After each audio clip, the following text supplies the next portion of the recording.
एक अज्ञात प्रश्न है, उन्होंने अपना नाम नहीं लिखा है।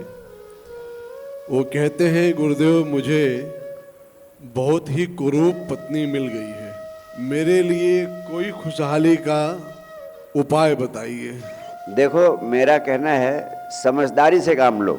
समझदार आदमी रास्ते के पत्थर को भी सीढ़ी बना लेता है, नासमझ आदमी सीढ़ी को भी अवरोध बना लेता है। अगर पत्नी कुरूप है तो लाभ ही लाभ है, उसका उपयोग कर लो। सुंदर स्त्री के खतरे अनेक होते हैं, सब लोग घूर घूर के देखते हैं। एक लाभ तो तुरंत मिल गया कि आपकी पत्नी को कोई घूर घूर कर नहीं देखेगा।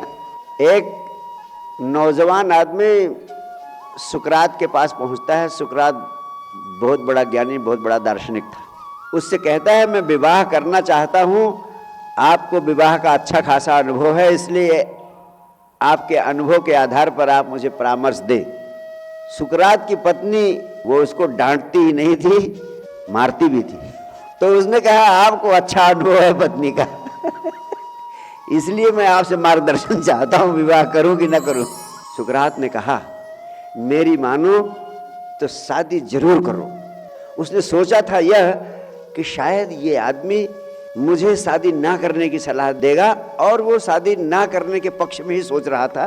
सुकरात जैसे महापुरुष की जिंदगी के अनुभव को देखते हुए उसने सोचा कि शादी ना ही की जाए, और उसने सोचा मेरी सोच को, मेरे विचार को सुकरात और सहयोग देगा और प्रोत्साहन देगा, और मैं इस शादी की झंझट से स्वयं को मुक्त कर लूंगा।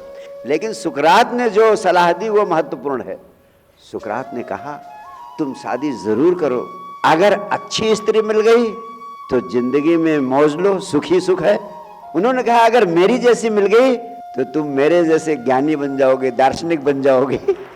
सुंदर स्त्रियां जितना बाहर से सुंदर होती हैं, उतना ही भीतर से कुछ गड़बड़ भी हो जाती है, क्योंकि प्रकृति हमेशा संतुलन बनाए रखती है भीतर और बाहर में। और सुंदर पुरुष के साथ भी यही होता है, क्योंकि जो भी सुंदर होता है, स्त्री हो या पुरुष, उसको ये थोड़ा अकड़ हो जाती है, चलो तुम नहीं तो कोई और तो मिल ही जाएगा।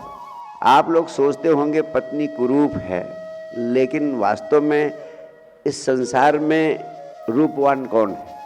इस संसार में सुंदर है ही क्या? सुंदर से सुंदर स्त्री एक दिन बूढ़ी हो जाती है, सुंदर पुरुष एक दिन बूढ़ा हो जाता है। हर चीज क्षणभंगुर है, जवानी भी क्षणभंगुर है, हर चीज चिता पर चढ़ जानी है। जो कुछ सौंदर्य है वो भीतर है, सारा जीवन ही क्षणभंगुर है।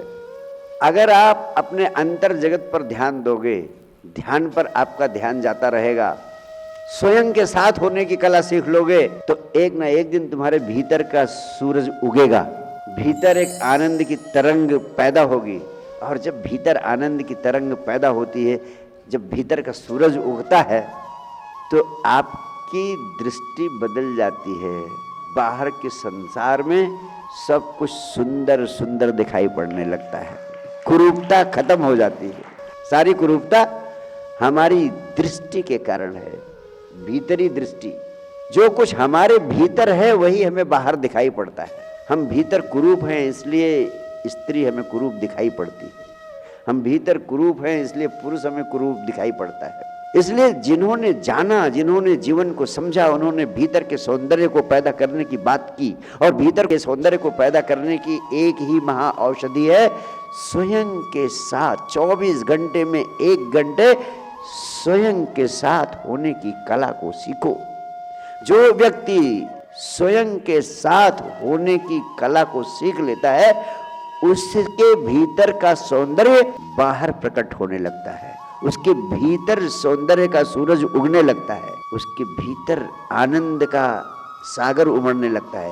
जब आपके भीतर आनंद का सागर हिलोरे लेगा, जब आपके भीतर सौंदर्य का सूरज उगेगा, तो आपकी दृष्टि बाहर के जगत पर जहां भी पड़ेगी, वहां सुंदरता ही नहीं दिखाई पड़ेगी, उसे हर चीज में परमात्मा की झलक आने लगेगी, साक्षात परमात्मा दिखाई पड़ने लगेगा। इसलिए भीतर के सौंदर्य को पैदा करो, भीतर की दृष्टि को पैदा करो। अपनी दृष्टि गड़बड़ है, उसे ठीक करो, और उसको ठीक करने का एक ही उपाय है जो मैंने आपसे कहा, 5 minute fast and deep breathing और 15 मिनट बंद आंखों से आती हुई श्वास जाती हुई श्वास को देखते रहना। इस छोटी सी क्रिया का विपश्यना का अभ्यास शुरू कर दो। ये आपकी जिंदगी बदलेगी, आपकी दृष्टि बदलेगी और यम यम चिंतयते कामम तम तम प्राप्नोति निश्चितम।